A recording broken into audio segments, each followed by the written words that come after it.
दोस्तों नमस्कार, स्वागत है आपका यूट्यूब चैनल एबीटेक में। आज है 27 नवंबर 2023 और जान लेते हैं आज की महत्वपूर्ण खबरें जो आज के प्रमुख समाचार पत्रों पे छाई हुई हैं। सबसे पहले देखिए यहाँ पर अपडेट है बिहार से, जहाँ पर बताया गया कि 2025 तक 10 लाख लोगों को रोजगार देगी सरकार। लिखा हुआ है कि उप मुख्यमंत्री तेजस्वी प्रसाद यादव ने कहा कि 2025 तक महागठबंधन सरकार 10 लाख लोगों को रोजगार देगी। श्री यादव रविवार को प्रदेश राजद कार्यालय में समाजवादी नेता यूसुफ मेहर अली के सम्मान में आयोजित परिचर्चा को संबोधित कर रहे थे। उन्होंने कहा कि हमारी सरकार भूमिहीनों और गरीब परिवारों को 2 लाख की सहायता देगी। बिहार सरकार अपने बलबूते सभी काम कर रही है। मुंगेर में कल जो उद्घाटन हुआ है बीजेपी कहती है केंद्र सरकार के द्वारा हुआ है, लेकिन इसमें एक पैसा भी नहीं दिया गया है। तो कुल मिलाकर के यहाँ पर उन्होंने साफ कर दिया है कि बिहार सरकार जो रोजगार देगी और 2023 खत्म हो रहा है और 2025 तक 10 लाख रोजगार देने की वादा जो है बिहार सरकार कर रही है। और मुझे लगता है कि सरकार इस रोजगार को देने में कामयाब भी होगी, जिस तरीके से भर्तियाँ हो रही हैं और जिस तरीके की आगे की प्लानिंग है इनकी। वहीं पर कल ये भी बात कही गई कि पीएम की नौकरी देने की बात सिर्फ जुमला। तेजस्वी यादव ने कमेंट किया इस पर कि प्रधानमंत्री नरेंद्र मोदी के नौकरी देने के वायदे को झूठी बयानबाजी और जुमला बताया है। वहीं बिहार सरकार के कार्यों की सराहना की और कहा कि बिहार सरकार ने अपने वादे के अनुरूप 1,20,000 शिक्षकों की एक बार में नियुक्ति पत्र दिया है। वे कल जो है संबोधित कर रहे थे सभा में, उस दौरान ये बातें कही। और आप लोग जानते हैं बिहार में अभी शिक्षक भर्तियों का सेकंड फेज चल रहा है, इसके बाद थर्ड फेज भी आएगा। पुलिस विभाग में भी भर्तियाँ होनी है, प्रधानाध्यापक की भर्तियाँ होनी है, स्वास्थ्य विभाग में 1.5 लाख भर्तियाँ होनी है। बहुत सारी भर्तियों की योजनाएं यहाँ पर चल रही हैं। यहाँ देखो अपडेट है नेशनल स्कॉलरशिप पोर्टल को लेकर के। बताया गया कि पोर्टल पर सत्यापन नहीं, छात्रवृत्ति से वंचित। नेशनल स्कॉलरशिप पोर्टल पर सत्यापन नहीं होने के कारण हजारों मेधावियों की छात्रवृत्ति फंसी हुई है। छात्रवृत्ति के लिए आवेदन से वंचित राष्ट्रीय आयोग में योग्यता आधारित छात्रवृत्ति परीक्षा 2022 में सफल 14,090 छात्र छात्राएं परेशान हैं। शिक्षा मंत्रालय ने इस साल से बायो ऑथेंटिकेशन का निर्णय लिया है।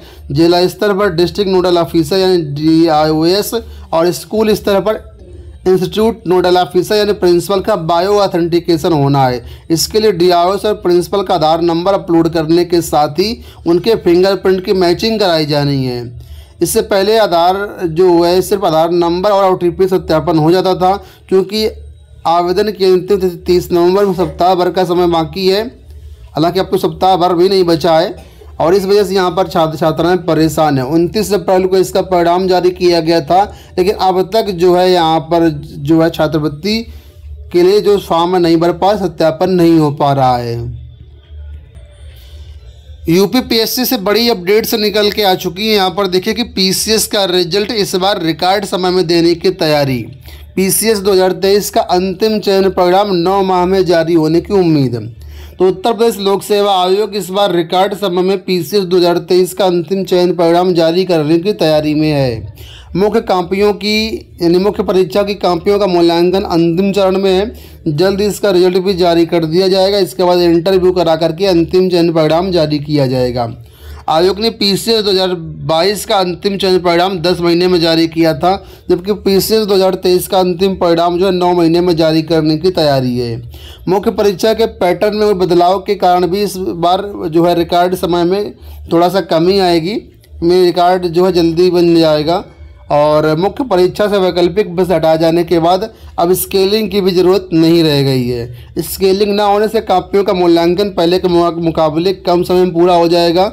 आयोग प्रारंभिक परीक्षा के आयोजन से अंतिम चयन परिणाम जारी करने तक के समय को पूरी परीक्षा अवधि मानता है। तो आयोग की ओर से 14 मई 2023 को PCS 2023 की प्रारंभिक परीक्षा आयोजित की गई थी। PCS 2023 के लिए 5,65,459 अभ्यर्थियों ने आवेदन किया, जिसमें से प्रारंभिक परीक्षा में 3,45,022 अभ्यर्थी सफल हुए। 254 पदों के लिए नोटिफिकेशन जारी किया गया था, जिसमें बताया गया कि 4,047 अभ्यर्थियों को प्रारंभिक परीक्षा में क्वालिफाई किया गया। सफल अभ्यर्थियों में से 3,852 अभ्यर्थियों ने मुख्य परीक्षा के लिए आवेदन किया। मुख्य परीक्षा 26 से 29 सितंबर तक करवाई गई। इसके बाद 2 महीने पूरे होने वाले हैं। अब मुख्य परीक्षा की कॉपियों का अंतिम चरण में मूल्यांकन चल रहा है। इसके बाद इसका रिजल्ट जारी होगा और इसके बाद इंटरव्यू करवाए जाएंगे। इसके बाद फाइनल रिजल्ट इसका जारी हो जाएगा। यहाँ देखो अपडेट है कि पुरानी पेंशन बहाल ना हुई तो रेलकर्मी हड़ताल के लिए तैयार। केंद्र सरकार ने अगर पुरानी पेंशन योजना लागू नहीं की तो रेलकर्मी हड़ताल पर जाने को तैयार हैं। स्ट्राइक बैलेट का परिणाम भी पूरी तरीके से हड़ताल के पक्ष में है। ऐसे में केंद्र सरकार न्यू पेंशन स्कीम निरस्त कर जल्द से जल्द पुरानी पेंशन लागू करने का निर्णय ले। रविवार को ये बातें North Central Railway Men's Union की स्थानीय शाखाओं के पदाधिकारियों की बैठक में महामंत्री आर.डी. यादव ने कही है। तो रेलवे एक बड़ा हड़ताल, बड़ा आंदोलन, स्ट्राइक करने वाला है पुरानी पेंशन को लेकर के। साफ तौर पर कहना है कि जो भी रेलवे कर्मचारी, और 96% रेलवे कर्मचारी ऐसे हैं जो अनिश्चितकालीन हड़ताल के पक्ष में निर्णय दिए हैं। यहाँ पर एक सर्वे करवाया गया था कि कितने लोग हड़ताल के पक्ष में, तो 96% जो वोटिंग हुई है कि लोग चाहते हैं कि अनिश्चितकालीन ओपीएस के लिए हड़ताल शुरू हो। यहाँ पर देखो अपडेट है यूपी की कैबिनेट मीटिंग को लेकर के। बताया कि यूपी के मंत्री कल देंगे अपने कामकाज का हिसाब। हमने आपको बताया था कि लोक भवन में 28 नवंबर को कैबिनेट की मीटिंग होनी है, जहाँ पर देखिए बताया गया कि मुख्यमंत्री योगी आदित्यनाथ ने 28 नवंबर को अपने मंत्रियों की बैठक बुलाई है। इसमें वो अपने मंत्रियों, राज्य मंत्रियों और स्वतंत्र प्रभार वाले मंत्रियों को खास संदेश देंगे। साथ ही उनके साथ उनके कामकाज के बारे में जानकारी ली जाएगी। सीएम उन्हें आगे की कार्ययोजना के बारे में बताएंगे। लोकसभा चुनाव के मद्देनजर मंत्रियों को सरकार की योजनाओं के बारे में प्रभावी अमल के लिए विशेष काम में लगाया जा सकता है। तो 28 नवंबर को लोक भवन में मंत्रिपरिषद यानी कैबिनेट बैठक बुलाई गई है। उसके बाद मंत्रिमंडल की बैठक होगी। इस बैठक काफ़ी अहम माना जा रहा है। फिलहाल नए शिक्षा सेवा चयन आयोग को लेकर के मुझे लगता है कुछ यहाँ पर हो नहीं पाएगा, लेकिन ये है कि चुनावी प्रचार प्रसार के लिए प्लानिंग बन सकती है। सीटेट को लेकर के अपडेट है कि सीटेट 2024 में आज अंतिम मौका है फॉर्म भरने की। आज लास्ट डेट है 27 नवंबर।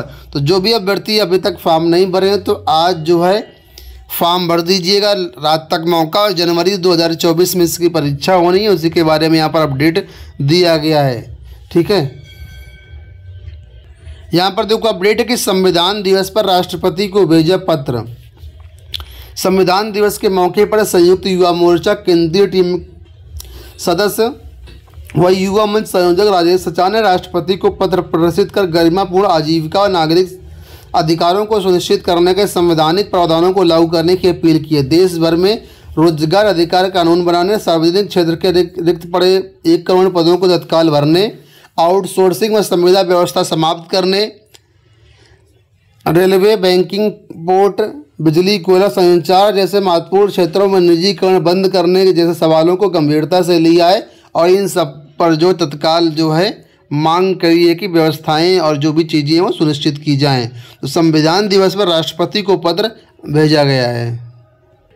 अंत में यहाँ पर अपडेट है एक नोटिफिकेशन को लेकर के। इंटेलिजेंस ब्यूरो यानी आईबी की तरफ से ACIO यानी कि assistant central intelligence officer grade 2 की भर्तियां आई हुई हैं। जो भी इच्छुक अभ्यर्थी हैं इसमें आवेदन कर सकते हैं। तो पोस्ट का नाम आप समझ चुके हैं, ACIO ग्रेड 2, और इसमें जो आपका सैलरी मिलेगा लेवल 7 के अकॉर्डिंग मिलेगा। जो टीजीटी पोस्ट होती है मिनिमम 44,900 यहाँ पर आपको बेसिक पे मिलेगा, और जो सुविधाएं वगैरह होंगी वो अलग से मिलेगा। TADA वगैरह HRA वो सब अलग से मिलेगा। कुल पद यहाँ पर हैं 995। तो अच्छी खासी वैकेंसी है। ग्रेजुएशन आपने पास किया हुआ किसी भी स्ट्रीम से तो यहाँ पर आप आवेदन कर सकते हैं। आवेदन करने के लिए जो एज है 18 से 27 साल है। बाकी रिजर्व कैटेगरी के छात्रों को 5 साल और 3 साल के नियमानुसार छूट मिल जाएगी। ठीक है, तो आवेदन करने के लिए आप लोग यहाँ पर आवेदन कर सकते हैं। देखिए बताया गया है तो आवेदन करने की जो क्लोजिंग डेट है वो 15 दिसंबर 2023 है। तो 15 दिसंबर तक आप लोग इसमें आवेदन कर सकते हैं। आवेदन करने के लिए आप लोग आईबी की ऑफिशियल वेबसाइट जो कि यहाँ पर दी गई है mha.gov.in या फिर ncs.gov.in पर जाकर के इस बाकी डिटेल्स ले सकते हैं। दोस्तों ये हो गई आज की पूरी अपडेट। उम्मीद करूँगा वीडियो आपको पसंद आया होगा। इस वीडियो में इतना ही, धन्यवाद।